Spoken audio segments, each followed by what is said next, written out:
What's up, y'all? What's up? What's up?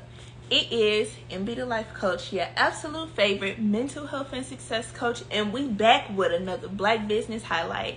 I know, we back in our element. We back in the studio. So, our guest of the day just got here. I'm getting ready to tag them in. We got Faced by Tink in the building. I'm gonna go ahead and get it popping. Yeah. And hello, how are you? Hey, what's up? I'm Huh? trying to tag my people in. I'm sorry. Oh, perfectly fine, because we finna go ahead and start sending this out to a couple people too. Um, Okay, cool. so before we get too far into the video, or into our interview, we normally want to start by giving our guest of the day the floor so you can give an introduction and let the people know who you are and a little bit about what you do. Okay, so my name is Ashley, but I go by Tink, of course. So Face by Tink is just, where I got that from. I'm 28 years old and I've been doing makeup for about 4 years, going on 5 years now. Okay. And what got you into makeup? Was it something you were always into, or was it something that kind of developed over time? I was actually modeling and I was like, I got a little older and I kind of stopped. So I was like, you know what? I think I want to kind of take a seat back and kind of be behind the scenes. And I was just like, what can I do that is behind the scenes? And I was like, I think makeup's pretty cool. I used to always play around in makeup and stuff, and I used to be decent.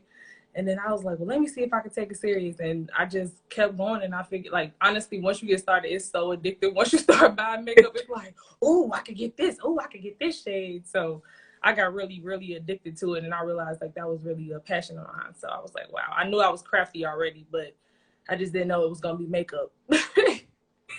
Definitely didn't expect that. That is actually dope. So, just coming from, the modeling industry and transitioning into makeup, what were some of the, like, some I guess, some of the harder parts of your transition, and what were some of the things that were a little bit seamless? Oh, well, it was a little hard because I originally started out freelance. So I kind of just was YouTubing and looking at different influencers and just trying to get an idea of what kind of makeup artist I wanted to be and get my skill up to par. And first, your brows, that was like really important to me because I was like, I was seeing a lot of box. That was one box was still, Them. whew, child. I was like, hold on now, let me get these together because I can't have my brows looking crazy. And then after that, I was just working on everything at each pace. So it was first my brows. Then I was like, okay, let me focus on the eyes. And it's just different when you become a freelancer versus just going straight to school. It's a little bit different because you still kind of get to be more creative with your own stuff versus school. It's more by the book, and you got to know the state board stuff and all of that, your health and sanitary stuff. So that's about it. That was the kind of the challenges, just transitioning from being the behind the camera versus now I got to make sure these people look right behind the camera. So it was definitely a transition, but I love it though. I love That's it. that's it's one of the other things that you mentioned briefly was just that transition in general, and then the difference between being a freelance artist and having that Mhm. versus, the more structured route that can come with being a makeup artist. Um, Right. so, where do you see yourself going with this in the next 3 to 5 years? Is it something that you do want to go to school for and kind of transition, or do you want to start teaching it? Do you want to go with the industry of makeup? Talk to me.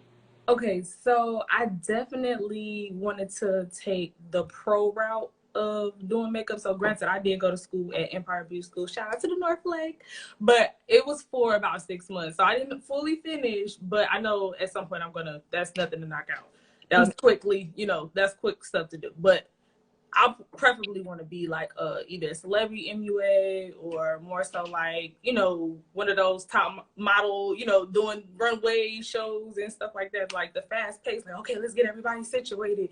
Everybody get out on the road. It's like, it's a adrenaline rush, like doing it because it's like, dang, my work on the runway, dang, my work on this photo shoot. So Right. definitely try to get more like celebrity clientele or pro makeup stuff. It don't always have to be a celebrity. It could just be somebody that's just a business owner, or you know what I'm saying, anything, any kind of boss chicks, or you know, whoever, you know, I don't discriminate. So I've done men makeup for videos and stuff like that too. So it's definitely entertainment makeup, like whether someone's going to an event or they're throwing in or fashion show, you wanna do makeup for the people that really gotta pop out for real, not exactly. You got to slam and people, especially my first timers. I love the first timers. That'd be real cool. Especially because I try to keep them more natural. I don't know if you really look, but I try to keep them more natural. But I can go dramatic too, of course. So, but yeah, definitely the event makeup.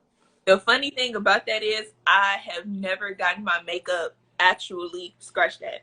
I let my sister, who's an MUA, I would let her practice, but to actually get my makeup done, like something like that, right.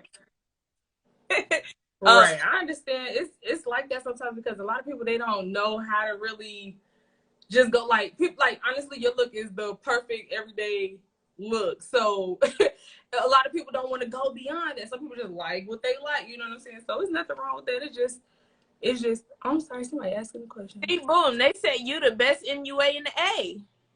That's my girl right there. Shout out to the She Led collection. She's a designer, so definitely be checking her out too. Thank you. Somebody asked about traveling for a tour. I would definitely love to do that. Would you do traveling for a tour, or would you as a way? And if so, what would that look like ideally for you? Oh, well, we definitely can talk about it in the DMs, you know. But I would definitely travel, you know, for a tour. I'm open to traveling and stuff like that. As long as everything's situated on the business level, we're good. But if I can do it, I will. That's just how I do it. As long as I got a good enough time frame, definitely hit me up in the DMs though. That's dope. Okay, so transitioning more to the personal side of makeup, right? Makeup is something in the beauty industry. Most women like to get their makeup done as a beauty enhancer. And just for me, like firstly, this is my birthmark. I've learned to love it, right? Oh, I didn't even notice it like that. So growing up, people made fun of it. And the first time that I actually got my makeup done and it covered my birthmark, I was like, wow, like I am beautiful. Yeah, that's the best part about doing makeup. It's making somebody like see the transition. Like that's honestly, like, not to cut you off, that's the best part of me doing makeup. Is people to be like, wow, like, oh my God, I didn't know I could look like XYZ, or I know I was pretty, but it enhanced that beauty. You know what I'm saying? So it's definitely dope. And that was actually transitioning us into a question that I actually have. So going back through like your memory bank of when you do makeup, what was one of the most memorable times when you did someone's makeup and you got to watch their internal transition when they saw themselves in their reflection? Okay, so I already know the answer to this because I actually have my aunt's friend. She let me do her makeup for her birthday. And I don't want to say who it is because she has a alopecia thing going on, of course, and I don't want to, you know, put her out there like that. But it definitely was different for me having to deal with, you know, different dark marks and, you know what I'm saying, having the color correct, go in, make sure everything's blended and everything's, you know, smooth and it's a smooth finish. And literally, like, she see herself like, oh my God. And I was like, oh, thank God I did good. Cause like literally she had no brows, no nothing. And I was like, oh my goodness, she has nothing to go on. Right. But okay, let's see how we can get this done. So I just was praying, and I know my skills is up to par. So I'm just like, okay, let me get this brow together. So it was challenging because I've never had to like really start from scratch before. So it was definitely different, but it got done and looked really pretty. That's dope. And then like so you hear all the time about the barbershop talk where people go to the barbershops and that's their therapy and they, you know, they have conversations. Yes. When doing makeup, that transition for someone to sit in your chair and they feel like their regular selves, whatever that could be for them, and that moment when they look at themselves and they smile and they get up out of here, what does that part feel like for you? I mean, honestly, it made me feel good to make other people feel good. So, like, you see, we look like this for y'all to look, boom, like glamorous. Like we told, like, you know, hairstylists and makeup artists, we all toned it down. So literally, like, it just feel good to see other people feel good about themselves and they go into the event feeling like, the best part is that you ever have like a certain nail tech or something like that, you feel like they slay on you better than anybody else. Like, that's the type of vibe that I get, because when I tell you I'm taking pictures, I'm yes, pose like this, wait, smile like this, wait, hold on, wait, fix your mouth, no, close your eyes, though, wait, hold your head like this, no, okay, because I, with the modeling thing, I know kind of how to, Right. pose you a little bit, so I'm like giving the full experience, because we gonna have you like the baddest chick in the room. I'm trying to make you feel like you the baddest one in the room, and that's on period. Definitely. So I love that you really encompass the whole experience for someone that sits in your chair from start to finish.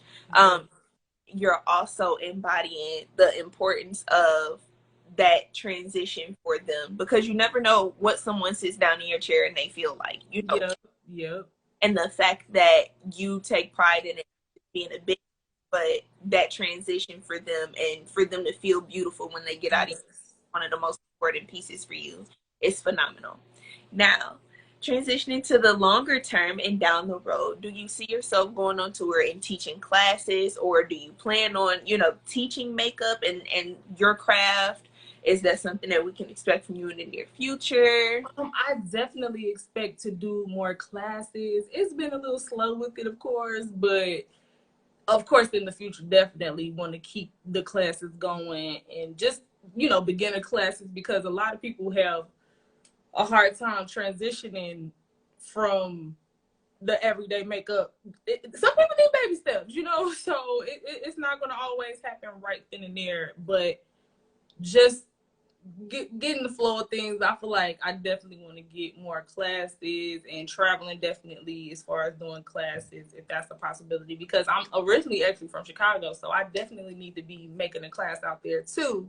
So my Chicago followers, definitely get tuned in, get back in, you know what I'm saying? I know y'all got people out there, but get back in, you know what I'm saying? Because it's definitely from here, but I definitely want to get some more classes going, start off small, and then maybe get a big class going on, and do like either that, or plus, I sell lashes too. So either do like some type of business marketing class or something like that, to just get, more publicity as far as, getting your followers up and getting different people to pay attention to your stuff. So I'm definitely multi-craft, so I definitely keep trying to, keep it going, so I can always have multiple streams of income, That's the importance. Definitely. That you are from Chicago, because we know that you're at MUA in Atlanta right now. Yes. So with Atlanta being so busy, what is it like being an MUA in Atlanta? Do you feel that it's oversaturated? What are some of the differences with navigating and marketing yourself as an MUA in Atlanta? Sometimes it can be weird with getting to where I gotta go because of the traffic. It's like, oh gosh. Yeah. It's gonna be a headache just to get here, but you think you still leaving early and you're still not early enough. You were like, oh my goodness, Lord Jesus, Joseph and Mary.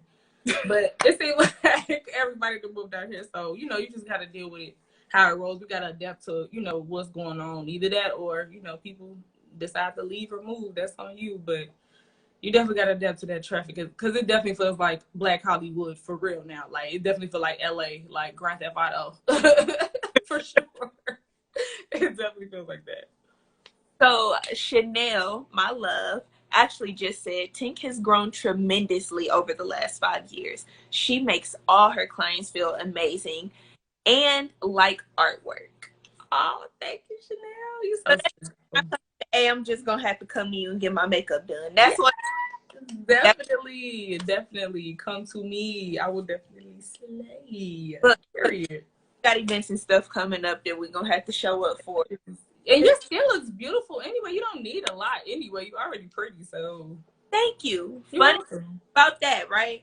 Growing up, like when I hit high school, I had terrible acne, terrible acne, and on top of that, I had this birthmark. So between hyperpigmentation, acne, and my birthmark, I had insecurities about how I would show up, and people also made fun of me for being a dark-skinned girl. So you know, I didn't grow up with the highest self-esteem, and I didn't think I was pretty up until like, right? So getting into makeup myself, like now I'm a lip lash and eyebrow type of girl. Like Yes. I get out the door. Right. At Exactly. lip lash, eyebrows, I gotta go. But to see what makeup can make someone feel like, and I think that was more so how I transitioned, because I was a big tomboy at first. Right. Being the Look, don't feel bad. I was tomboy too. Like literally, I wouldn't even wear a purse. Like I was definitely wearing fanny packs. I didn't even really catch me in a fanny pack. It wasn't a backpack. I wasn't. That too. That too. It was either that or it was like one of those fanny packs that kind of crossed you or whatever. That was about it. My granny was like, "Hold on, we're gonna get you a purse," and I'm like, "Oh my god!" Now I got have all kind of purses, big, little, small. I'm like, Lord, don't give me no big one because my whole life gonna be in there. The everyday purse, and then the work bag, and then next thing you know, you like, dang, little baby, now I gotta replace it, and it's hard because you gotta put action to it. Yes, for sure. I'm glad that you mentioned being a tomboy, because that transition from, you know, being a tomboy into the world of being a girly girl or can be difficult. So what are some tips that you would give some of the ladies who may not necessarily be into everyday makeup, or don't really understand the art of a polished look? When she brought that concept to me, and she was like, you don't have to have everyday crazy makeup, but you do have a polished look, whatever that looks like. What are some tips that you would give to ladies to kind of transition more into a polished look and begin? Okay, so I would say a more polished look, like an everyday makeup, like what you have. The biggest tips, like you said, your brows, your lashes, your lips. Sometimes, honestly, because I have a different type of, I have a little eyes, so sometimes literally I could just do my brows, do a little eyeshadow, or you know, put some concealer and then put some powder. That's a good tip. Pop some lashes on, mascara, or if you don't want to put no lashes on, just some mascara. You know, do your liner under your eye. That's cool. Do you a little lip line and some gloss. Then as far as face, you know, if you want to wear powder foundation, some people don't like the whole liquid and they feel like it's cakey. You can do your own powder foundation, do you some concealer up under your eyes and set your face. That's a cool basic look. If you want, you know, some people like shimmer, some people don't. You want to do a little highlight or something down the bridge of your nose, that's a good basic look if you ask me. Definitely. Simple. It's simple. Me and highlighter don't get along. Yeah, I understand. Yeah, I understand. And I see some people, it looks very beautiful on them. For me, it don't work for me. I already, you know, typically have like very bright, oily skin throughout the so a more dewy look works. And then highlighter on there, then I just look extremely shiny. Yeah, too much going on. Because you really have a nice glow to your skin anyway, so you really don't need all of that. So, I mean, you know what works. You got first. That's the first things first. A lot of people try to do stuff. It doesn't work for you. Don't do what doesn't work for you. Do what works for your skin, and don't overdo yourself. It's okay. Sometimes that natural glow is good enough. You don't gotta look like you about to go in the gold mine. And then just talking about that a little bit more in depth, where a everyday look is okay. You don't got to look Instagram fine, Instagram every day. Exactly. A little bit about the importance of having an everyday look, and that you don't have to, if you don't want to, be a doll every day. I think that's something that some ladies really need to hear in the art of social media, and everybody putting on for social media. From an MUA, the tips that you would give to the ladies about it being okay to just be yourself. Honestly, it's so crazy because as you can see, I have no makeup on. I like literally did a little mascara, some lip gloss, and hello. I don't have to do it. First off, you don't have to do, if you ain't going away, who, you are your own natural beauty already. It is what it is. You came in just like that, you're gonna leave just like that. This is something art. This is art at the end of the day. You can't overthink what's being done to you. God made you that way. So it's just to enhance, or some people get a dramatic change when they get a dramatic change when they get makeup done. So it just depends on who's doing it and what look you're going for. If you have to be comfortable and confident in your own skin. You can't be worried about how nobody else feel. At the end of the day, love yourself. That's just first things first. You gotta love yourself. So obviously, like I said, I don't have anything on half the time. I usually never wear makeup. It's crazy because I love to do it so much that I be like, forget me, but what about you? Like, you're my canvas. You're my, you know what I'm saying? That's how I feel about doing makeup. I'd rather do me last than Right. I'd rather do you first. That's how I feel about makeup. So I definitely love doing it on other people because it's just like drawing on a piece of paper and being a artist. It's nothing different. It's just I'm doing it on faces. Yeah, and it's therapeutic. It is. Art, most of the time, any form of art is therapeutic for the person that's doing it, whether it's music, makeup, painting, drawing, whatever it is. So that's something that I didn't necessarily ask just because it kind of comes with the turf and territory of art. It's therapy. Yeah. So before we get out of here, because we are approaching our 30-minute block very, very fast, we normally give our guests of the day the floor to leave any of your favorite quotes or, advice that you would give to an entrepreneur that may have an idea and want to start and not necessarily know how, or just, a little piece of advice that you wish you had have known. And then also let everyone know where they can find you and how they can get in touch with you.